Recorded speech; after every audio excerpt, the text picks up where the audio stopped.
Įsivaizduok automobilį, kuris yra superkaras ir limuzinas. Ir negana to kabrioletas. BMW M8 Competition. Šis modelis yra nerealiai ypatingas.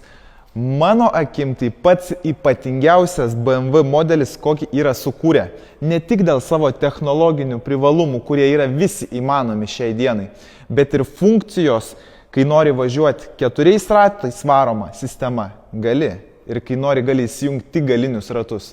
Kai reikės, tu driftinsi ir kai reikės, tu startuosi iš vietos žiauriai greit, be jokio prasukimo rato.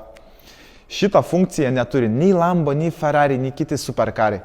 Bet BMW'as padarė ir dėl to jo į minusą, nepaisant to, kad jis dar nesenai kainavo 200 000 eurų. Va čia yra meno šedevras. Pilna komplektacija, kokia tik įmanoma. Oda nerealiai prabangi, napa, ventiliuojama, šildoma, muzika, Bowers & Wilkins Diamond. Jūs nežinot, ką tai reiškia, jeigu negirdėjot. Pati geriausia muzika, kokią esu girdėjęs, nors kokius 1000 automobilių patikrinau. Šis modelis yra skirtas tikrai ne kiekvienam. Netgi jei ir įpirksi šį modelį, klausimas, ar tu išdrįsi jį vairuoti. 460 kW? Nenormali galia. Iš tikrųjų, tokius automobilius turėtų uždraust gatvėse. Čia šių dienų net pažintas skraidantis objektas.